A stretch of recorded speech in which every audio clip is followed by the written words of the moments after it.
అందరికీ నమస్తే మాస్టర్స్.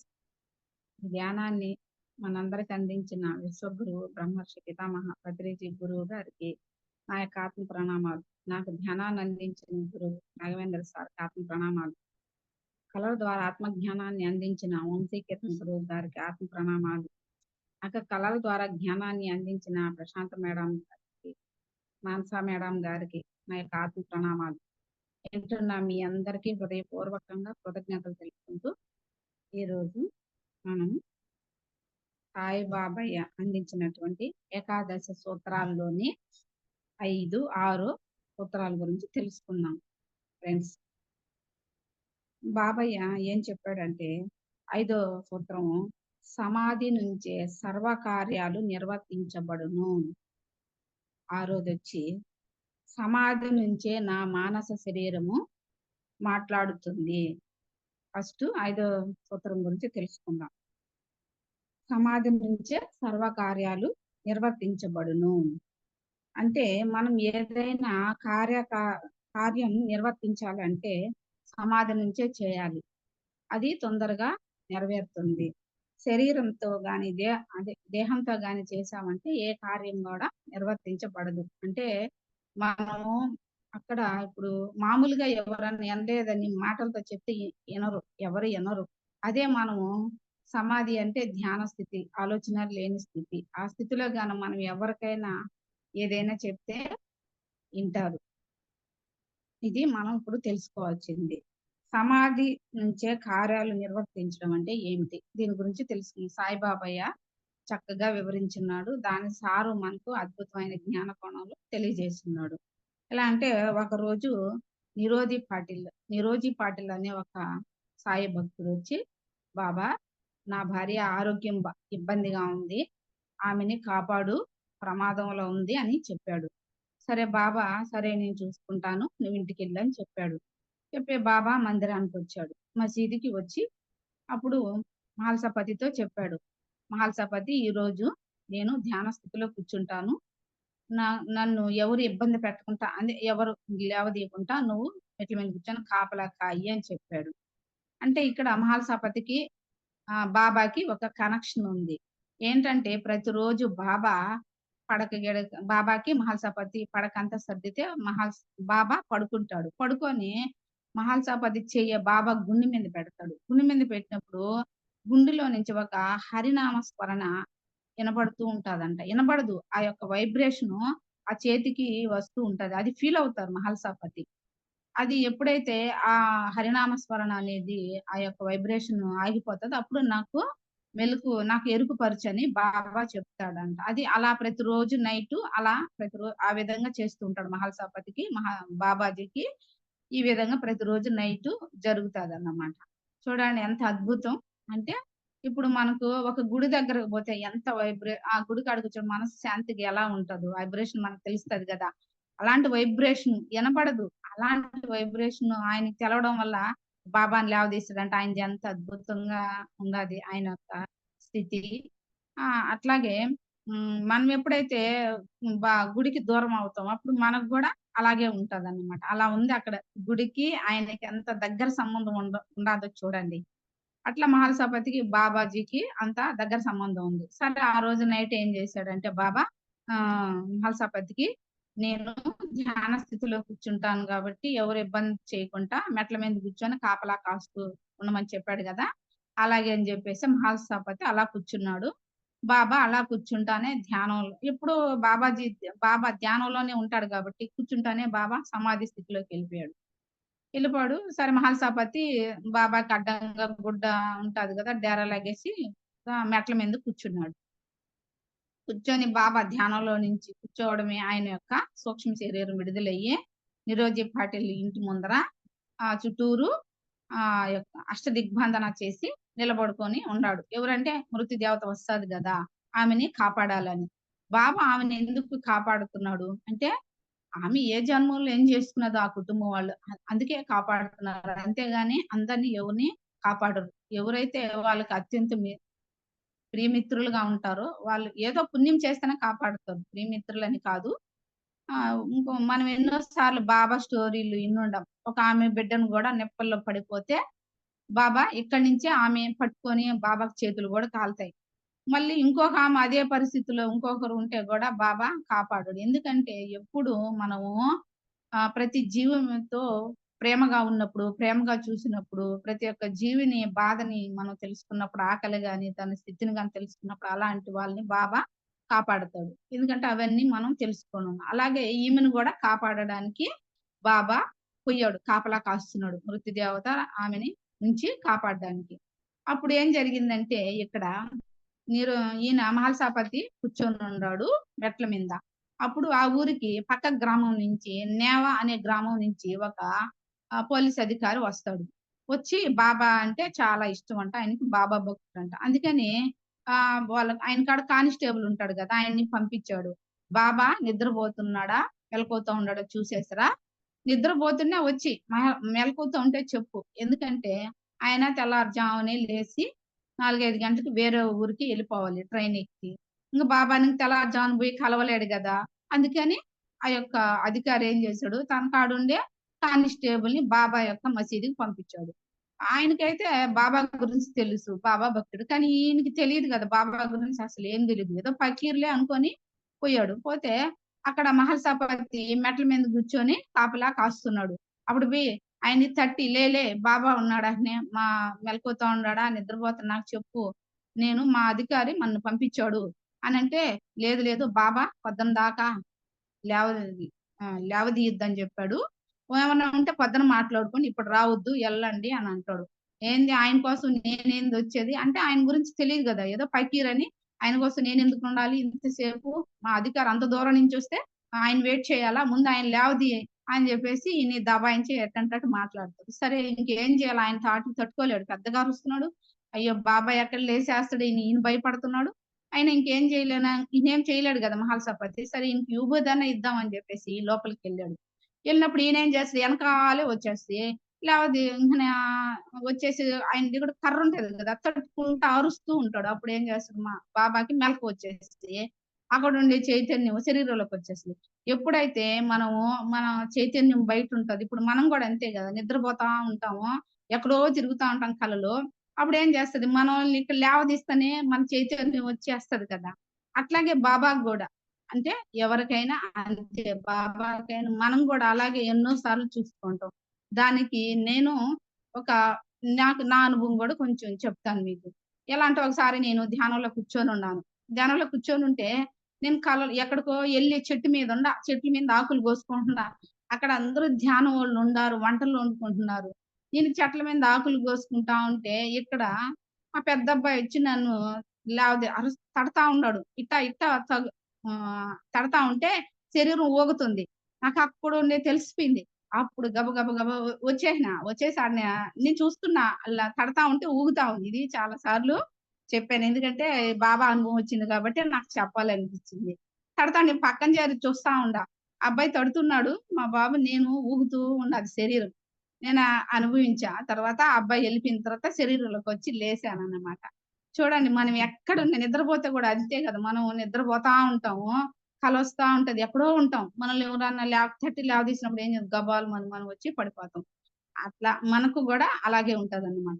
అప్పుడు బాబాయ్ అంటే సడెన్‌గా లేచేసి కోపమొచ్చేసింది. ఎందుకంటే ఆమెను కాపాడడానికి బోయాడు గదా! లేసేసి, అరిసేసి, అన్నీ ఇసురుగొట్టేసి పక్కనుండే షట్కార్ తీసుకొని ఆయన దగ్గర ఎప్పుడు బాబా కాడ ఒకటుంటది గదా! అది తీసుకొని అరిసి ఆయన్ని తరుముకున్నాడు. ఎవరిని? కానిస్టేబుల్. ఆయన పరిగెత్తుతా ఎళ్ళిపోయాడు. ఎళ్ళిపోయి ఈయనున్నాడు మహల్సాపతిని తిట్టేసాడు. "ఏంటి బుద్ధి లేని పని చేసావు. కనీసం ఆయన కాపలా గాయలేకపోయినావు నువ్వు. అనవసరంగా ఒక ప్రాణం పోయింది నీ వల్ల. ఈరోజు పాటిల్ భార్య మరణించింది" అని చెప్తాడు. ఎలా అంటే అప్పుడు ఆమె ఎలా అంటే రాత్రి 12:35కి చనిపోతది. అందుకే బాబా ఎళ్ళిపోయాడన్నమాట. ఆమె 9 గంటలకే ధ్యాన స్థితిలో కూర్చొని ఆమెను కాపాడడానికి ఎళ్ళిపోయాడు. సరే ఇంకేం చేస్తాడు ఆయన ఏడ్చుకుంటా ఉంటాడు. అయ్యో! నా వల్ల ఇంత ఘోరం జరిగిపోయింది. నేను ఆయన్ని అదుపు చేయలేకపోయినానే. నా వల్ల ఒక ప్రాణం పోయింది అని జెప్పేసి ఈయన మహాసభతి ఏడుస్తూ ఉంటాడు. ఇంక బాబా తిట్టేసాడు. "నీకు బుద్ధి లేదు. నీకు కుటుంబం లేదా? ఇలా జరిగింది" అని బాగా తిట్టేసేటప్పటికి ఈయన ఏడుస్తూ ఉండేటప్పటికి కొంచెం గమ్మునయిపోతాడు బాబా. అయిపోయిన తర్వాత ఆయనకు కోపం తగ్గుతది. కోపం తగ్గిన తర్వాత ఏమంటాడు, సరే మనమేం చేయలేంలే. ఆమె మరణానికి ఆమె కారణము.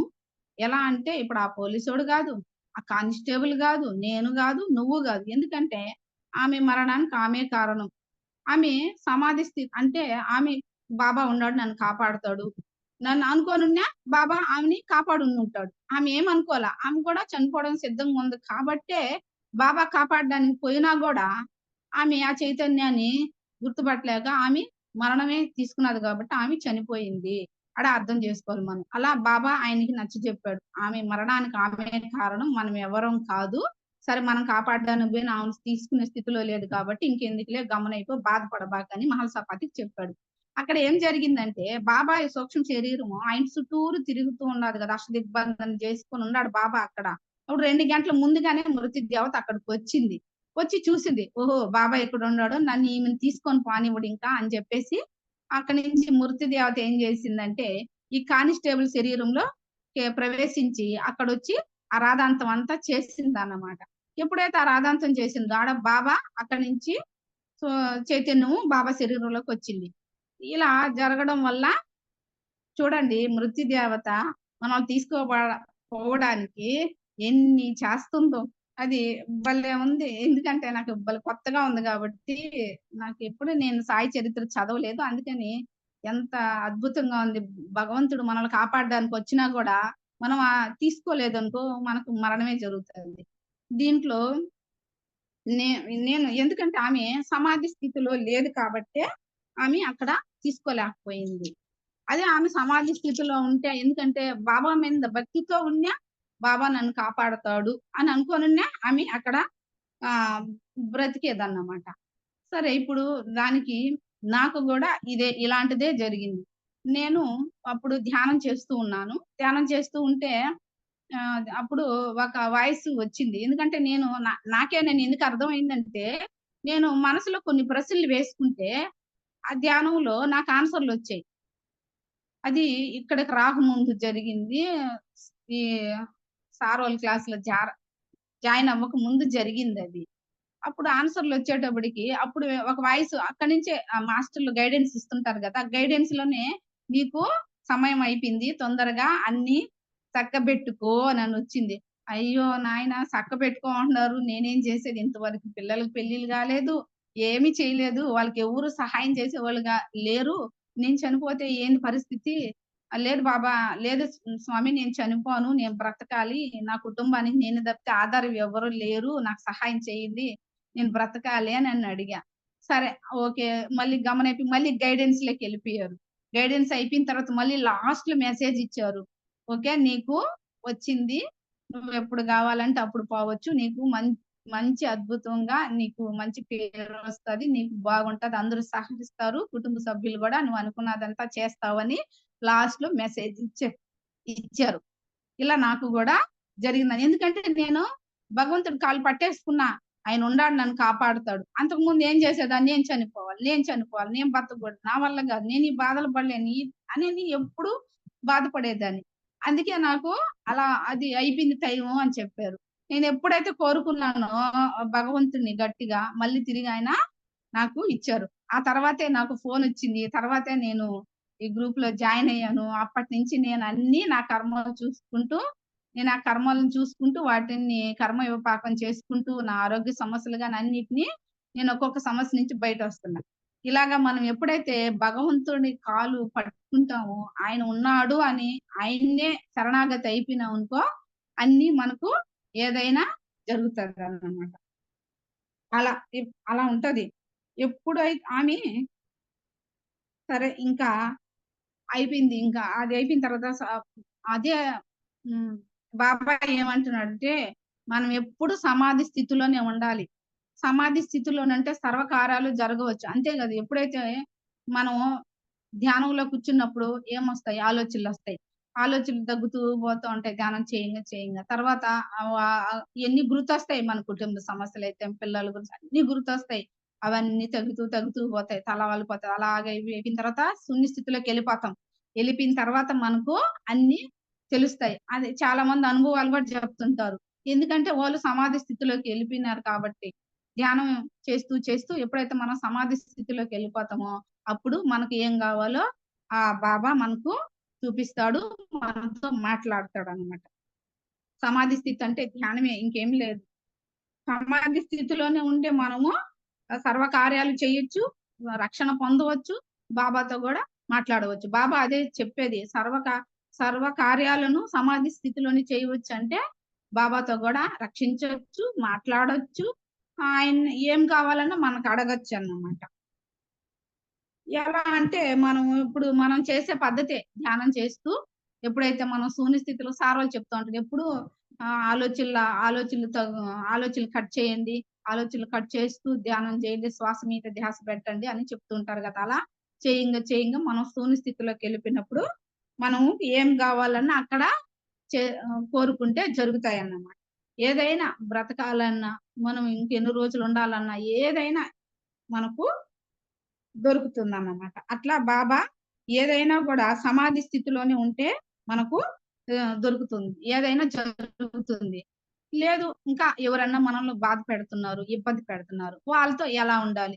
ఎలా అంటే బాబా ఇంకొకర కొంచెం లోతుగా బోయి చెప్తున్నాడు. ఎలా అంటే ఇప్పుడు మన పిల్లోళ్ళున్నారు. ఒక చిన్న పక్కింటి పిల్లోడు మన ఇంటికొచ్చాడు. మన ఇంట్లో వస్తువులన్నీ పగలగొట్టేస్తున్నాడు. పగలగొట్టినప్పుడు ఎవరికి జెప్తాం? వాళ్ళ అమ్మకి జెప్తాం. అమ్మ మీ పిల్లోడు ఇలా పగలగొట్టేస్తున్నాడు. ఇది తీసుకొని ఎళ్ళండి అనని. అలాగే మనము మనల్ని ఎవరైతే ఇబ్బంది పెడుతున్నారో ఎలా అంటే మన కార్యం లేకుండా అంటే మనం వాళ్ళని ఏమి ఇబ్బంది పెట్టకుండా ఉంటేనే. అకారణంగా మనల్ని ఇబ్బంది పెట్టినప్పుడు మనం ఏం జేయాలంటే ధ్యానంలో కూర్చొని ఆ ఆత్మను ఆహ్వానించుకొని, అమ్మా నీ నీ యొక్క శరీరం ఇక్కడుండే ఆత్మ నన్ను ఇబ్బంది పెడుతుంది. నేను ఆమెనేమనడం లేదు. నేను నాకు అకారణంగా నన్ను ఇలా దూషిస్తుంది అని చెప్పుకున్నప్పుడు, వాళ్ళు మనల్ని క్షమించేస్తారంట. అది నాకు చానా సారి క్లాస్ ఇన్నా గాని నాకు అర్థం గాలే. ఇప్పటికి అర్థమైంది ఎలా చేయాలి? ఏం చేయాలని. నేను మామూలుగా ఆత్మను ఆహ్వానించుకునేది చెప్పేసేదాన్ని. అట్లా అన్నమాట. సరే సారు చెప్పాడు. సారు ఒక అనుభవం. సారేమో సారు గురించి ఎప్పుడు నెగెటివ్‌గా అందరికి చెప్తునేదంట. సరే సారేం జేశాడు, ఈమె ఎందుకు నా మీద నెగెటివ్ చెప్తుంది, సరేలే అని జెప్పేసి సారు ధ్యానంలో కూర్చొని ధ్యానంలో అంటే బాగా మనం సమాధి స్థితికెళ్ళాలి. ఎలాంటి ఆలోచనలన్నీ ఆగిపోయి శూన్య స్థితికెళ్ళిపోవాలి. అప్పుడు మనం ఎరుకు తెచ్చుకొని ఆ యొక్క ఆత్మని పిలుచుకోవాలి. ఆమె ఆత్మని పిలుచుకొని, అమ్మా నేను నీ పట్ల ఏమీ లేదు. నన్నెందుకు దూషిస్తున్నావు అకారణంగా అని జెప్పేసి, అలా ఆమెతో ఆత్మతో రోజు 11 రోజులు, 12 రోజులు మాట్లాడి చెప్పుకున్నాడు ప్రతిరోజు. అలా చెప్పుకోవడం వల్ల ఆమె నీ గురించి చెప్పడం వల్ల అది నేను నమ్మి అలా చెప్పాను అని చెప్పిందంట. అంటే అక్కడ సార్ ఏం చెప్పలా ఆమెకి. ఆమెకేం గైడెన్స్ ఇయ్యలే డైరెక్ట్‌గా. ఆమెకేం చెప్పాడు, స ధ్యానంలో కూర్చున్నాడు. సమాధి స్థితిలోకెళ్ళిపోయారు. సార్ ఆమెను ఆత్మను పిలుచుకున్నారు. ఎలా అంటే ఆత్మని పిలిచినట్టు ఊహించుకోవాలి. వచ్చినట్టు ఊహించుకోవాలి. మన ఊహే నిజమని చెప్తుంటారు గదా! అది అలా చేయడం వల్ల ఏం జరిగింది? ఆమె వచ్చి సార్‌కి చెప్పింది. అకారణంగానే అంతేగాని మనం వాళ్ళనేమైనా ఇబ్బంది పెట్టున్నామనుకో, అది జరగదు. మనం ఇబ్బంది పెట్టుంటే వాళ్ళు మనం క్షమాపణలు అడగాలి. అకారణంగా మన మీద నిందలేస్తుందా, వాళ్ళని మాత్రం అలా పిలుసుకొని వాళ్ళ ఆత్మకి చెప్తే మనకు మనం దాని నుంచి బయటపడొచ్చు. అంతేగాని భూమి మీద ఉన్న వాళ్ళతో మాట్లాడడం వేస్ట్. వాళ్ళ యొక్క వాళ్ళని మనం ఆత్మలోకంలో చూడాలి. వాళ్ళ యొక్క గైడెన్స్ అంతా ఆత్మలోకంలో ఉంటుంది. ఇప్పుడు మనం సార్ చానా క్లాసుల్లో గూడా ఇన్నాం. ఇప్పుడు నా అనుభవం వరకు చెప్తా. మన మ మనం తప్పకుండా నా అనుభవం చెప్తా తర్వాత. మా అబ్బాయి గురించి మీకెన్నో సార్లు చెప్పుకుంటా. ఎలా అంటే మా అబ్బాయి వల్ల నేను ఇబ్బంది ఆ విధంగానే నేను ప్రతిరోజు ఆత్మను ఆహ్వానించుకొని చెప్పుకుంటా, మాట్లాడుతూ ఉండేదాన్ని. సరే చానా రోజులు చెప్పి గమ్మునయిపోయినా. సరే ఎలా అయితే అలా అవనీలే చెప్పేసినాను గదా! అని. ఇప్పుడిప్పుడే తనలో మార్పొచ్చింది. చేంజొచ్చి ఫోను జేసి మాట్లాడుతున్నాడు. జాబ్ అసలు నేను జాయిన్ అవ్వను. నాకొద్దనే వద్దు. నేను చెయ్యను. నువ్వు ఆహ్, మా పాపుంది. ఆ అమ్మాయికి తీసిచ్చేయనన్నవాడు. ఇప్పుడేం జేస్తున్నాడంటే, నేను అట్లాగే జాబ్‌లో జాయిన్ అవుతాను ఒక 4 నెలల తర్వాత అని చెప్తున్నాడన్నమాట. మాట్లాడుతున్నాడు. ఫోను జేసి మాట్లాడతాడు. ఆయనే మాట్లాడతాడు. అంతకుముందు నేను ఫోను చేస్తే, "ఎందుకు ఫోను చేసావు?" అనేవాడు. ఇప్పుడు ఆయనే ఫోను చేసి మాట్లాడుతున్నాడు. ఎందుకంటే ఈ ప్రాసెస్ నేను చేశా. అందుకని మా బాబు గూడా చక్కగా మారిపోయినాడు. కానీ ఇంకొక ఆత్మ గూడా ఉంది నాకు మా పాప. ఆమెను గూడా అలా చేయాలి. కాకపోతే నాకు క్లారిటీగా నేను చేయలేదు అని నాకిప్పుడు అర్థమైంది. క్లాస్ ఇనడం వల్ల. ఎందుకు నాకు ఈ దగ్గరకొచ్చిందని నాకు క్లాసు పదే పదే ఇనడం వల్ల ఏ క్లాస్ అయినా మనం ఒక్కసారిని వదిలేస్తే అది అక్కడికక్కడికే అర్థమవుతుంది. ఎప్పుడైతే మనం ఆ క్లాస్‌ని పదే పదే పదే ఇంటామో దాని లోతు పాయింట్ అర్థమవుతుంది. అలా నాకు అర్థమైంది. ఓహో! నేను చేసింది ఇక్కడ కరెక్ట్ కాదు. మా బాబుకేమో కరెక్ట్ చేసిన. తనకి చేయలేకపోయినా నేను. నేను ఏరే విధంగా చేసిన. అందుకే తను చేంజ్ అవ్వలేదు అని నాకు అర్థమైంది. అట్లా నేను ఇలా ప్రతిది సమాధిలోకి పోయే సర్వకార్యాలు సాధించుకోవచ్చు. ప్రతి ఒక్కరు అలా సమాధి స్థితిలోకే మనం అందరం అంతకుముందు ఏం చేసేవాళ్ళం ధ్యానానికి రాకముందు నాదైతే నేనైతే ఏడుస్తూ, బాధపడుతూ అదే సార్ చెప్పినట్టు వండుకున్న అన్నం తినేవాళ్ళం గూడా కాదు. అలాంటి సిట్యుయేషన్‌లు ఒకరికొకరికి ఏడ్చుకుంటూ, దుఃఖాలతో బాధపడేవాళ్ళం. ఇప్పుడు ఎప్పుడైతే ధ్యానానికొచ్చానో అప్పటి నుంచి నేను చాలా హాయిగా, ఆనందంగా జీవిస్తున్నాను. అట్లా ఎందుకొస్తది మనకు ఎప్పుడైతే మనం సమాధి స్థితిలోకి పోయి, మనం గతం జన్మంలో ఏం చేశామో చూసుకున్నామో, దానికి ఈ జన్మంలో మనకి ఇది వచ్చింది. ఓకే. అర్థమైనప్పుడు మనం చాలా హ్యాపీగుంటాం. వాళ్ళు బాధ పెట్టినా బాధపడం. వాళ్ళు మనల్ని ఇబ్బంది పెట్టినా ఇబ్బంది పడమని. ఎందుకంటే మనకు గతంలో మనం ఏం చేసామో మనకు తెలిసింది గదా! అలా నేను ప్రతిదీ తెలుసుకోవడం వల్ల నేను ఎప్పుడైతే ఆ అబ్బాయిని మా బాబుని తిట్టుకుంటా, వాడేమన్నా నేను క్షమిస్తూ వచ్చానో, అప్పటి నుంచే వాళ్ళు ప్రేమతో మామూలుగా లోపల ఒక పక్క బాధ, పైన క్షమిస్తున్నాను అనుకున్నాను గాని అట్లా కాదు. నా లోపల ఎప్పుడైతే చేంజ్ వచ్చిందో, అప్పుడే వాళ్ళలో గూడా మార్పొచ్చిందన్నమాట. అట్లా మనం ఎప్పుడైతే మన లోపల ప్రేమతత్వం వస్తుందో, ప్రతిదీ మారుతుందన్నమాట. అందుకే అలా సమాధి స్థితి లేక, అలా ధ్యానం లేకపోవడం వల్లే ప్రతి ఒక్కరు ఎవరైనా సరే, నేనైనా సరే అందరం గొడవలతో ఇబ్బందులు పడుతూ, ఆత్మహత్యలు చేసుకుంటూ, ఏడుస్తూ, రోదిస్తూ బతుకుతాం మనం అందరం అన్నమాట. ఇప్పుడు ఒక సారు ఒక ఊరికెళ్ళాడు.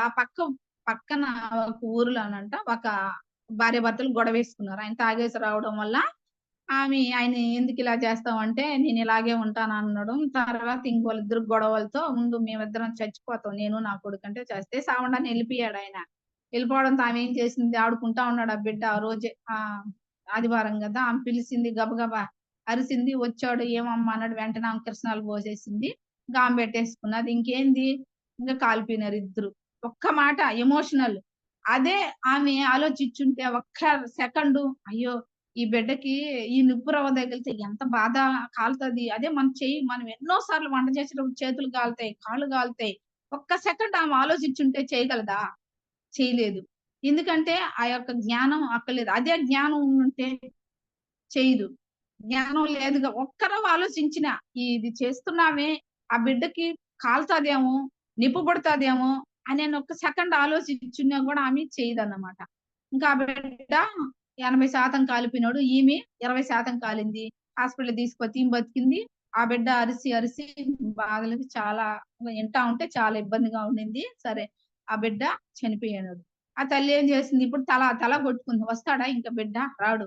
అదే తను ఎమోషనల్‌ని కంట్రోల్ చేసుకొనుంటే, తను ఈరోజు ఆ బిడ్డ, తల్లి హాయిగా ఉంటారు. అలాగే ప్రతి ఒక్కరు ఎవ్వరైనా సరే, హత్యలు చేసేవాళ్ళు గాని, దోపిడీలు చేసేవాళ్ళు గాని, జైల్‌లో ఖైదీలు గాని, ఎమోషనల్‌గా చేస్తారు గాని, కావాలని ఎవరు చేయరు. ఆ క్షణానికి ఇలా కాలిపోవడంతో మా ఊర్లో జరిగిన ఒక చిన్న సంఘటన చెప్తా. చిన్నదే కానీ ఆడేమి గొడవలు లేవు. రచ్చలు లేవు. ఆ భార్యాభర్తలు బాగుంటారు. ఎంత అన్యోన్యంగా ఉంటారంటే అంత అన్యోన్యంగా ఉంటారు భార్యాభర్తలు. వాళ్ళిద్దరు మాకు తెలిసినోళ్ళే అన్నమాట. ఏం జరిగింది వాళ్ళ అత్త ఏదో చిన్న మాట అన్నది.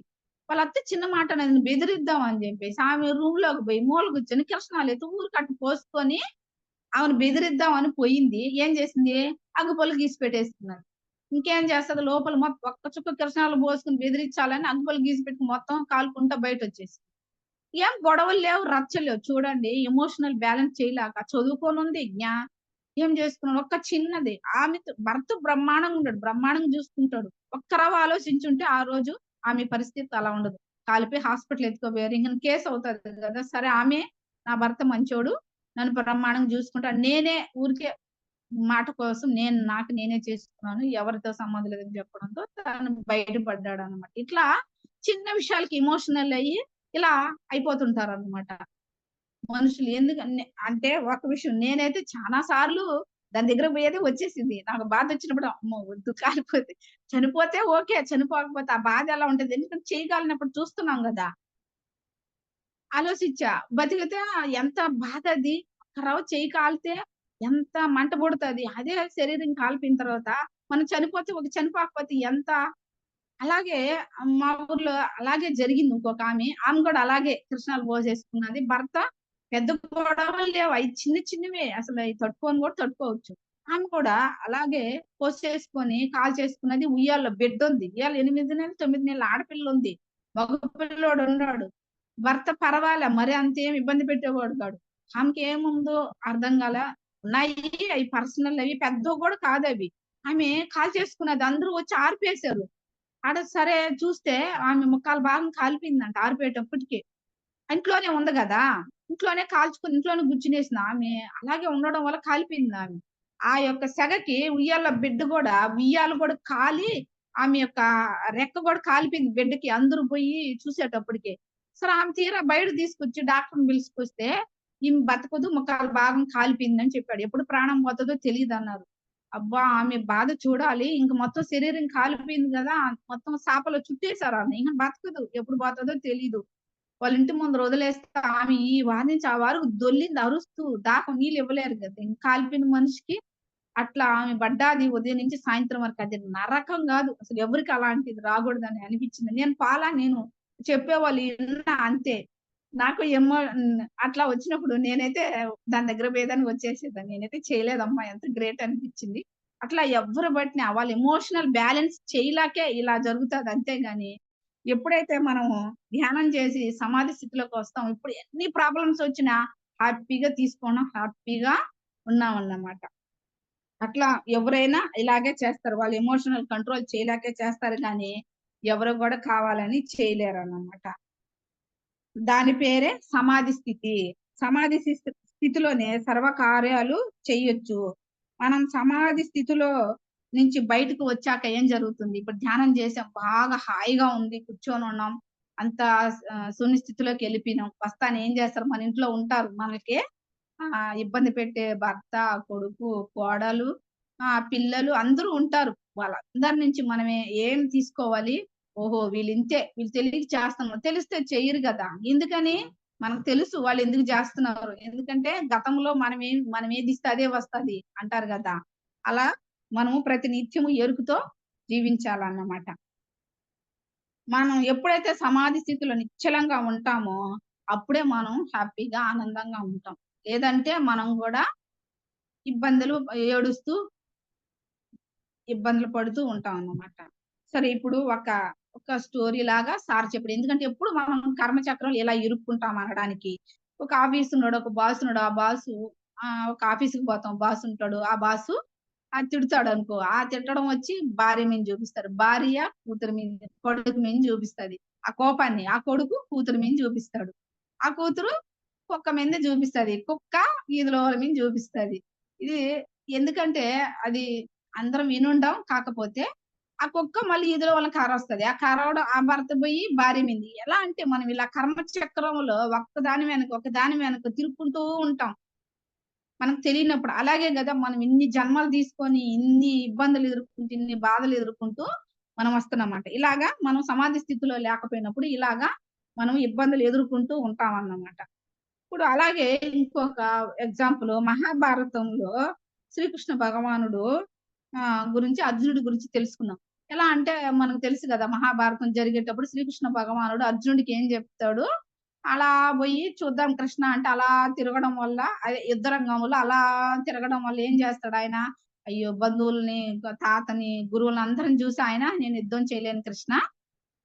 నా వల్ల కాదు. నా కుటుంబం సభ్యులనే నేను చంపుకోవాలా? అని జెప్పేసి ఆయనకి కరుణా హృదయం వచ్చేస్తది గదా! బంధువులు జూసి నాకెందుకు ఈ రాజ్యం అన్నట్టుగా మాట్లాడతాడు. సరే అప్పుడు కృష్ణ భగవానుడు ఏం చేస్తాడు? ఓహో! నీకంత కుటుంబం తీపొచ్చిందా అని జెప్పేసి మళ్ళీ వాళ్ళు చేసినట్టు గుర్తు చేస్తాడు. అదే నీ భార్యని రాజ్యసభలోకి ఈడ్చుకొచ్చినప్పుడు ఎక్కడికి పోయింది నీకు? అప్పుడు ప్రతిజ్ఞ చేసావు గదా! ఏమైపోయింది? అలాగే లక్క ఇంట్లో మిమ్మల్ని పెట్టినప్పుడు ఏం జరిగింది? అని అన్నీ వాళ్ళకి జరిగినని అన్నీ గుర్తు చేస్తే అప్పుడు అర్జునుడు భలే సర అని వచ్చేస్తది ఆయనకి కోపం. సరే పద కృష్ణ యుద్ధం చేసేసి బ్రహ్మాస్త్రం ఏసేసి అందరిని చంపేస్తాను అనని ఆయన చెప్తాడు. అప్పుడేం చేస్తాడు కృష్ణ భగవానుడు, ఓహో! అవునా? తగ్గు తగ్గు. సరే నీకు చిన్నప్పుడు మీ తాతయ్య నిన్నెత్తుకొని ఆడిపించలేదా? నీకు అన్నం పెట్టలేదా? ఈ గురువు నీకు అద్భుతమైన అదే విలువిద్యలు నేర్పించలేదా? నీకోసం ఆయన ఎంత చెడ్డ పేరు తెచ్చుకున్నాడు అన్నీ చెప్తాడు. దుర్యోధనుడు గూడా చిన్నప్పుడు మీరెంత బాగా ఆడుకున్నారు. ఎంత చక్కగా చెట్లెక్కి పండ్లు కోసుకొని తిన్నారు. అన్నీ చెప్పడంతో ఆయనకి మళ్ళీ సరసర దిగిపోతది. ఏంటి కృష్ణ నేను యుద్ధం చేద్దాం చేయలేను అంటే చేయమని ప్రేరేపించావు. చేస్తాను అంటే ఇలా చెప్పావు. అసలు ఏమిటి దీనికి కారణము అని అడుగుతాడు. అది నిజంగానే అంతకుముందు నిజమే కృష్ణ భగవానుడు అందరూ తిట్టుకునేవాళ్ళు. ఎందుకంటే ఆ కృష్ణుడు పోయి అర్జునుడికి ఎక్కజెప్పేసి యుద్ధం చేపిచ్చేసి ఇలా చేసేసినాడని బయట చాలా మంది అనుకునేవాళ్ళు. కృష్ణుడి వల్ల యుద్ధం జరిగింది. కృష్ణుడే ఇదంతా చేశాడు అనని అనుకునేవాళ్ళు బయట చాలా మంది. నేను కూడా చాలా విన్నానన్నమాట. ఎప్పుడైతే ఆ కృష్ణ భగవానుడి గురించి తెలుసుకోవాలంటే ఆ కృష్ణ భగవానుడు ఆ స్థితికెళితేనే మనకు అర్థమవుతదని మా సారు క్లాసులో ఎప్పుడు చెప్తుంటే నాకర్థం కాలేదన్నమాట. ఈ క్లాస్ వినడం వల్ల అర్థమైంది. ఎలా చెప్తున్నాడంటే, "నువ్వు కోపంతో, ద్వేషంతో యుద్ధం చేస్తే హత్యతో సమానము. నువ్వు బాధతో ఆహ్, యుద్ధం చేస్తే ఆత్మహత్యతో సమానము." చూడండి ఎంత అంటే ఆ కోపం వచ్చేసింది. వాళ్ళందరిని చంపియాలని యుద్ధం చేస్తే హత్యతో సమానం. అదే బాధ, అయ్యో! నా నా కుటుంబాన్ని ఇలా చేశారు, నా భార్యని ఇలా చేస్తే ఆత్మహత్యతో సమానం అన్నమాట. ఏమీ లేకుండా యుద్ధం చేయాలి. ఎలా అంటే నో బాధ, నో కోపం, నో ద్వేషం, అహంకారం ఇవేమీ తీసేసి నువ్వు యుద్ధం చేయాలి. ఎందుకు చేయాలంటే యుద్ధం అంటే ఇక్కడ ధర్మం జరుగుతుంది కాబట్టి నేను అధర్మాత్ములను వధించాలి. ఇది నా ధర్మం అన్న అవగాహనతో మనం యుద్ధం చేయాలి. ఇది సమాధి స్థితి. ఆయన ఎంత సమాధి స్థితిలో ఉండి ఆ యొక్క మహాభారతం విన్నాడు. అదే భగవద్గీత విన్నాడు. ఆ భగవద్గీత వల్లే గదా! మనము ఎన్నో విషయాలు తెలుసుకున్నాం. వీటన్నిటికి ఒకటే ఒక మార్గం ధ్యానం. సమాధి స్థితి అంటే ధ్యానం. ఎప్పుడైతే మనం ధ్యానం చేస్తామో వీటన్నిటిని మనం తెలుసుకుంటాం. ఎంత అద్భుతంగా సార్ చెప్పాడంటే ఇది నాకుంటే కొంచెం అర్థమైంది. ఎందుకంటే అప్పుడు అనుకుంటున్నా గూడా ఎందుకు కృష్ణ భగవానుడు యుద్ధం చేపిచ్చాడు ఇవన్నీ గుర్తు చేపిచ్చని అర్థమైందనమాట. సమాధి నుంచే సర్వ కార్యాలు నిర్వర్తించి. అంతేకాని షిరిడీలో సాయిబాబా ఉన్నాడు. సమాధిలో ఉన్నాడు. అక్కడికి పోతే సాయిబాబాయి మన కష్టాలు, మన బాధలన్నీ తీర్చేస్తారని అందరూ షిరిడీకెళ్ళిపోతుంటారనమాట. అట్లా కాదు. ఆయనెప్పుడు సమాధిలో నుంచే సర్వ కార్యాలు నిర్వర్తిస్తాడు. ఎవరికి ఏం గావాలన్నా ఆ! చేస్తాడు సమాధి స్థితి. ఎప్పుడైతే మన మైండు ఎంప్టీ అయిపోతదో అప్పుడు బాబా ఏదిచ్చినా మనకి ఇనబడతదన్నమాట. అలాగే చాలా మంది సాయిబాబాయ్ భక్తుల్ని సారు ఇన్నాడంట. సాయిబాబాయ్ ఎప్పుడు వాళ్ళ పక్కనే ఉంటాడంట. వాళ్ళతో మాట్లాడుతుంటాడంట. ఏం కావాలన్నా చెప్తూ ఉంటాడంట. చాలా మంది సాయిబాబాయ్ భక్తులు గూడా సారు చెప్పే ఇంటి అనుభవాలు చారుకు గూడా చాలా ఆనందం ఇబ్ అనిపిచ్చిందంట చెప్తా ఉంటే. ఇది మనం ఎప్పుడు సమాధి స్థితిలోనే ఉంటే మన ఎప్పుడు బాబాతో మాట్లాడుతూ ఉండవచ్చన్నమాట. అది దానికర్థం. ఆరో సూత్రం ఏందంటే, సమాధి నుంచే నా మానస శరీరం మాట్లాడుతుంది. అంటే సమాధి నుంచి నేను మాట్లాడతాను అననమాట. ఇప్పుడు ఒకసారి ఒక పాటే సాటేల్ అనే ఒక భక్తుడొస్తే చెప్పాడంట, "బాబా నాకీ నీతో మాట్లాడాలి బాబా" అంటే, "నువ్వు సమాధి స్థితిలో నుంచి నేను మాట్లాడతాను సాటే" అని పంపించేసాడంట. "ఎలా బాబా నువ్వు మాట్లాడతావు" అంటే, "నేను మాట్లాడతాను పో, నువ్వు సమాధి స్థితికెళ్ళు, నేను సమాధి స్థితిలోంచి నీతో మాట్లాడతానని" చెప్తాడంట. ఎట్లా అంటే దానికి అర్థము, మనము ఇప్పుడు సార్ మనకు ఫోను చేశాడు. మనం ఫోను చేసినప్పుడు మనం ఏం చేస్తాము, మన పిల్లలతోనో, ఎవరితో పక్కింటోళ్ళతోనో, ఫ్రెండ్స్‌తోనో మాట్లాడుతా ఉంటాం. అది ఇది, ఇది ఇట్టా, అది ఇట్టా అని మాట్లాడుతా ఉంటాం. అప్పుడు సార్ ఫోను చేసాడు. మనకేమొస్తది సార్‌కి ఎంగేజ్ ఒస్తది. సరే ఆపేసినాడు. మళ్ళీ చేసినాడు. మళ్ళీ ఏమొస్తది ఎంగేజ్ ఒస్తది. మనం ఎందుకంటే గంటలు గంటలకు బయటోళ్ళతో మాట్లాడతాం గదా! అట్లా అన్నమాట. ఎప్పుడైతే ఎలా అంటే ఇప్పుడు మనం గుడికెళ్ళాం. సాయిబాబా గుడికెళ్ళాం. బాబా నాకు ఈ కష్టం వచ్చింది బాబా నన్ను కాపాడు బాబా అని అడుగుతాం. నాకెందుకొచ్చింది బాబా? నేను ఇబ్బందులు పడుతున్నాను బాబా అని ఎన్నో సార్లు మనం మొరపెట్టుకుంటాం. నేనైతే ఎన్నో సార్లు అలా చేసేదాన్ననమాట. సరే చెప్పినప్పుడు ఏం జరుగుతది? చెప్పేసొచ్చేస్తాం. సరే బాబా మనకు అందించాలంటే ఏం జరుగుతది? కానీ మనం ఏం చేస్తుంటాము? నాకు కొడుకు గురించో, కోడలు గురించో, భర్త గురించో ఆలోచిస్తాం. వాళ్ళట్టే, ఈళ్ళిట్ట, ఇదెటు జేసినారు, వాళ్ళెటు జేసినారు, ఈ డబ్బులు లేవు, ఆర్థిక సమస్యల గురించి, బిడ్డల గురించి, వాళ్ళ గురించి, వీళ్ళ గురించి ఆలోచిస్తా ఉంటాం. మన మైండ్‌లో ఎక్కడ ఖాళీ లేదన్నమాట.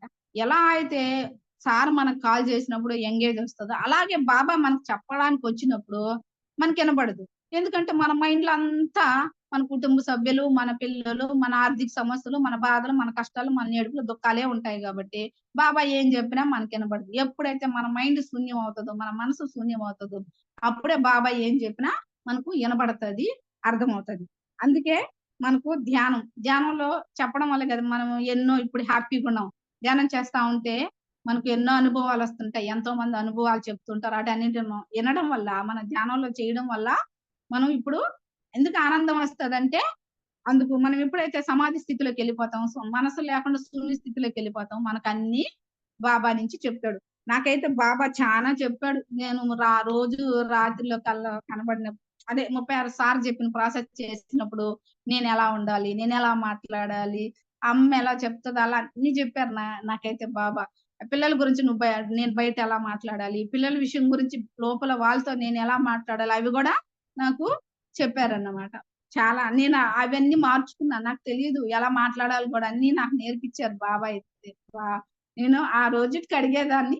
ఆ మాస్టర్ వచ్చి మా సార్ ఏం చెప్తున్నాడంటే ఇక్కడ ఎవ్వరైనా ఏ మాస్టర్ అయినా జీసస్ గావచ్చు, ఎన్‌టి‌ఎల్ సాంగ్ గావచ్చు, శివయ్య గావచ్చు, నారాయణ గావచ్చు, కృష్ణ ఎవ్వరైనా గూడా మనము ఇలా మన సార్ జెప్పినాడు కదా!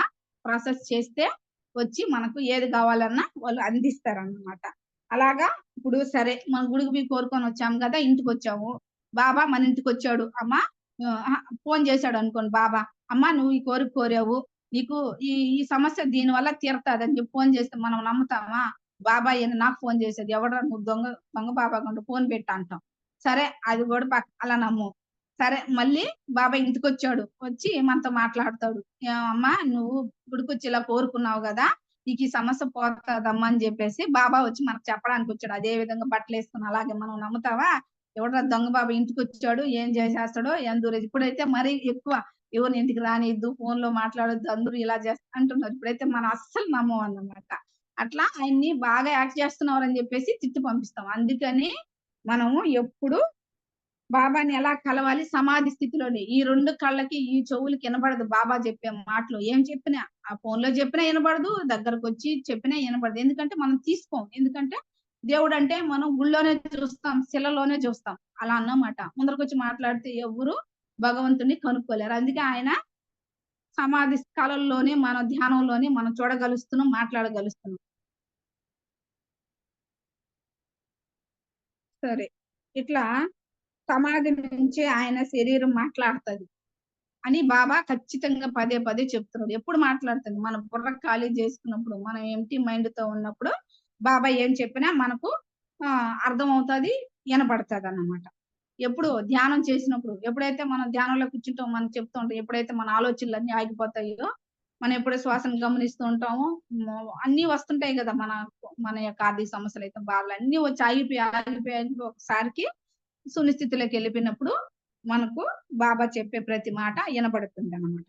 మనకేమో ఉంటాయి కుటుంబ సమస్యలు, ఆర్థిక సమస్యలు, శారీరక సమస్యలు ఇవన్నీ ధ్యానంలో కూర్చొని బాబానడిగితే ప్రతి ఒక్క సమస్యకి ఆన్సరొస్తది.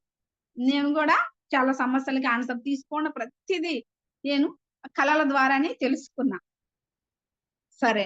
ఇప్పుడు సారు ఈ కథ ఈ యొక్క ఈ ఈ యొక్క అనుభవం చాలా బాగుంది కాబట్టి సార్ చెప్పినట్టే మనం తెలుసుకుందాం. ఒకామె ఎన్నుపూస నొప్పితో సార్ దగ్గరకొచ్చింది. ఆమెకి స్పైనల్ డిస్క్ అంట అదే అరిగిపోయింది. ఆపరేషన్ చేయాలన్నారు. సరే ఆ సార్ దగ్గరకొచ్చి అడిగింది. సరే సారు చాలా క్వెషన్‌లేస్తారు గదా! సరే చెప్పి తర్వాత ఈ ధ్యానం చేయమన్నాడు సారు కర్మ ధ్యానం. అంటే రాత్రిలో అడుగమ్మా అంటే బాబా భక్తురాలు. అడిగి "అమ్మ నీకు బాబా అంటే ఇష్టమైతే బాబానడుగు. ఎలా అంటే పడుకోబోయే నిద్ర జెయ్యి. నాకు మధ్యరాత్రిలో మెలకువ రావాలా అను. బాబా ఖచ్చితంగా వచ్చి నిన్ను లేవదీస్తాడు. లేవదీసినప్పుడు లేసి 10 నిమిషాలు ధ్యానం చెయి. బాబా నాకు ఈ కర్మ నేనెందుకు ఈ ఇబ్బందితో బాధపడుతున్నాను. నాకు చూపించని 3 సార్లు అడిగి మళ్ళీ 10 నిమిషాలు ధ్యానం చేసి పడుకోమన్నాడు. ఈ ప్రాసెస్ అంతా మనకు తెలుసు. అలాగే ఆమె చేసింది. ఆమెకి 7వ రోజు ఒక కలొచ్చింది. కలలో ఒకతను తెల్లగా గుడ్లేసుకొని గుడ్డ చుట్టుకొని ఆవో ఏదో అంట అవేనన్నాడు. ఒక పెద్ద కర్ర తీసుకొని నడుముల మీద బాదాడంట.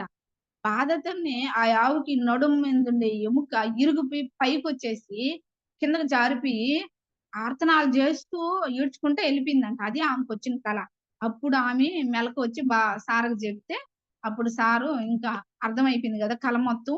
అప్పుడు ఆమె క్షమాపణలు జెప్పుకున్నది. "అయ్యో! అమ్మా తల్లి నిన్నెంత బాధ పెట్టాను. నువ్వెంత బాధ అనుభవించుంటావు" అని జెప్పేసి ఆమె ఎప్పుడు ఆ బాధని ఫీలవ్వాలి మనం. ఎప్పుడైనా గూడా మనం కర్మలు జూస్తున్నప్పుడు ఆ లోపలికెళ్ళి ఆ బాధని ఫీలవుతేనే మనము ఆ కర్మ నుంచి బయటొస్తాం. అలా ఆమె 15 రోజులు క్షమాపణలు చెప్పుకొని ధ్యానం చేయడం వల్ల హాస్పిటల్‌కి బోతే ఆమె స్పైనల్ కార్డ్ 2 అతుక్కునేసినాయంట. ఆ ప్లేస్ ఉన్నింది గదా! ఆ గ్యాప్ లేకుండా అతుక్కునేసి ఆమె డాక్టర్లు గూడా ఆశ్చర్యపోయారంట స్కానింగ్‌లో జూసి. "ఎలా తగ్గిందమ్మా నీకంటే?" నేను మా గురువుగారు ధ్యానం చేయమన్నాడు. అలా చేశాను తగ్గిపోయిందంటే డాక్టర్లు గూడా ఆశ్చర్యపోయారంట. ఇలా ఆమె తగ్గించుకున్నది. సరే ఇదేమంటారు దీన్ని పూర్వజన్మ పాపం వ్యాధి రూపేణ. మన పత్రి సార్ ఎప్పుడు చెప్తుంటారు. పూర్వ జన్మంలో చేసిన పాపాలే ఈ జన్మంలో మన రోగాలు.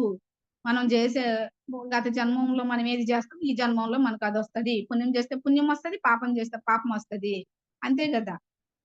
ప్రతి సార్ గూడా ఎప్పుడు మనకదే చెప్తూ ఉంటాడు పాటల్లో గూడా. కర్మ శిక్షణ కాదు. ఎందుకంటే మనం గతంలో అంత పెద్ద పాపం చేసినప్పుడు మనకు రాకుంటే ఎలా ఉంటది? వస్తది. సరే. ఒక అమ్మాయి ఇంటర్మీడియేట్ అమ్మాయి గురించి తెలుసు. ఎందుకంటే చిన్న పిల్లలు చదువుకున్న పిల్లల గురించి గూడా ఒక అమ్మాయి వచ్చిందంట. సార్ నేను మా బీటెక్ చదవాలా? ఆహ్, ఎం ఆహ్, ఎంబీబీఎస్ చదవాలా? అని వాళ్ళ అమ్మ ఒక చదువు, వాళ్ళ నాయన ఒక చదువు చెప్తున్నారంట. సరే అడిగితే, "అమ్మ నువ్వు బాబా అంటే ఇష్టమేనా?" అంటే, "ఇష్టమే సార్" అనిందంట. సరే బాబాతో మాట్లాడొచ్చు గదంటే, "ఎలా మాట్లాడాలి? బాబా ఎక్కడున్నాడంటే" "నువ్వు గుడికెళ్తావు గదా!" అంటే, "ఆ! ఎళ్తాను సార్." "శిలలో గదా!"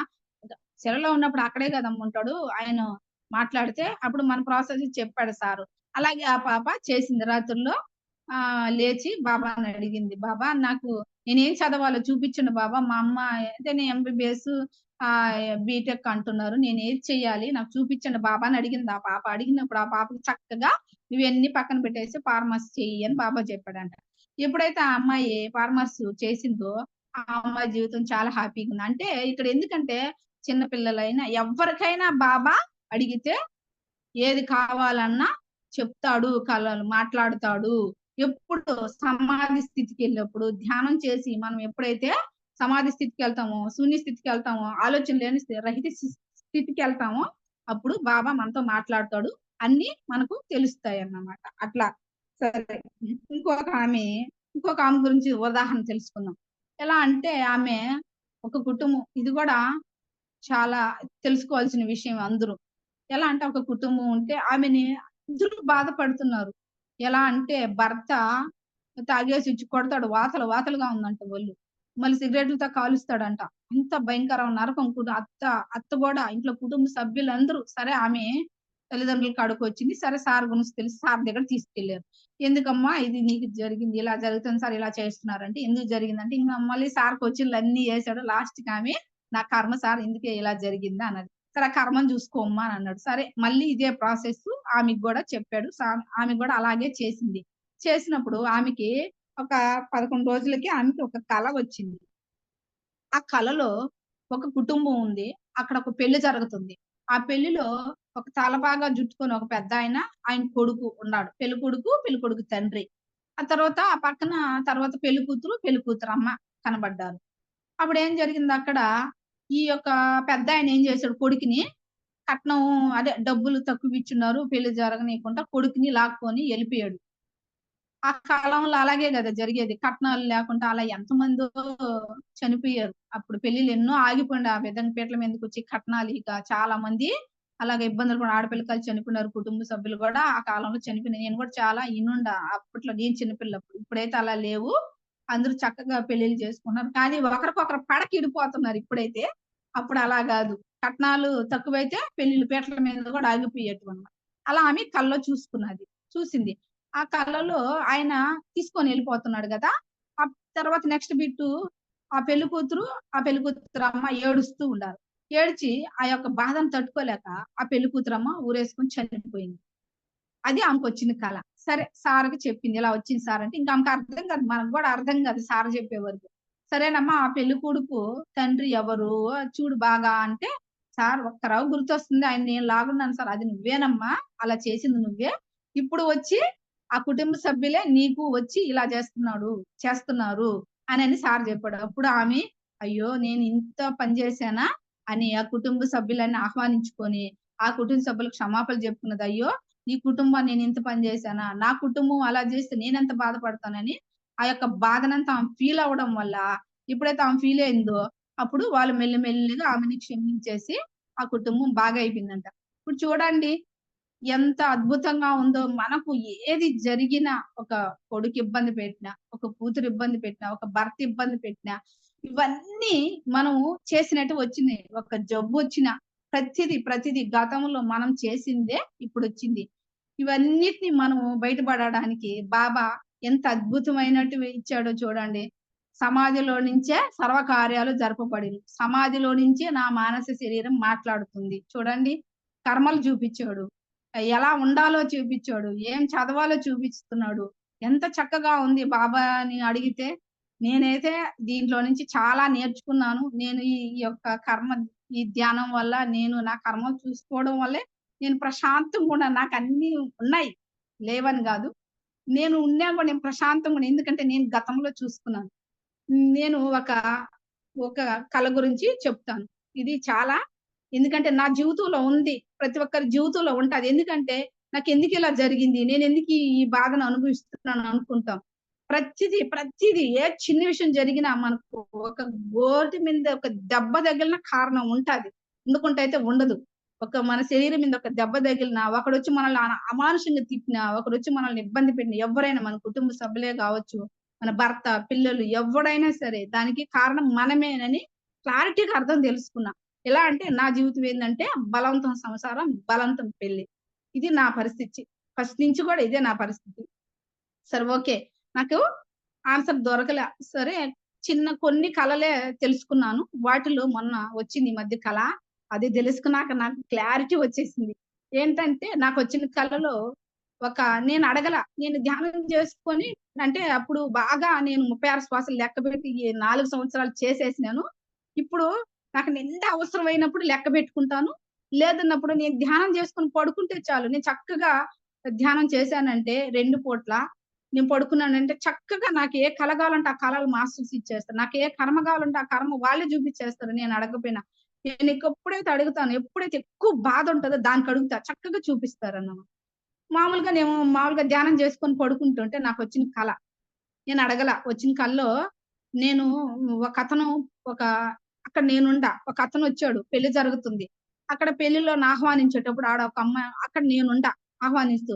"రండి అన్నయ్య" అని జెప్పేసి ఆహ్వానిస్తుండా పెళ్లి జరిగే ప్లేస్‌లో. అతనేమొచ్చాడు నా చెయ్యి పట్టుకున్నాడు. ఇదిలిచ్చా. "ఏంటి అన్న నువ్వు నాకు అన్న గావాలి. ఏంది నువ్వు నన్ను పట్టుకున్నావంటే" వదలడంలా. "నువ్వు నాకు కావాలి. నన్ను పట్టుకొని లాక్కొని బోయి, తీసుకొని బోయి ఒక రూమ్‌లో బంధించేసి కొట్టేస్తున్నాడు. జుట్టు గూడా ఇరబోసుకొని దెబ్బలన్నీ తగిలి రక్త గాయాలు గూడా అయిపోయినాయి నాకు. అలా పడిపోయిండా. అక్కడి నుంచి నేను తప్పించుకొని ఒక దిగడకొచ్చి అదేదో ఒక నలుగురు ఒక పోలీసాయన లాగున్నాడు. చుట్టూరు ముగ్గురు కూర్చోనుండారు. అక్కడికొచ్చి వాళ్ళకి చెప్తున్నా. వాళ్ళకేం అర్థం కావడంలా నేను చెప్పేది. అక్కడకు బయటొచ్చి ఒక ముగ్గురు ఆడవాళ్ళుంటే వాళ్ళకి చెప్తూ ఉన్నా. ఇలా చేశారంటే, ఇంతలోకి ఆయనొచ్చేసి ఆయన ఏమో చెప్పేసాడు వాళ్ళకి. వాళ్ళు గమ్మున ఎళ్ళిపోతున్నారు అందరూ. అంటే నేను ఏది చెప్పినా ఆడెవరు నమ్మడంలే. సరే నేను జెప్పేసి ఆయన మళ్ళీ అంటే మా అమ్మని గూడా కిడ్నాప్ జేసేసున్నాడు.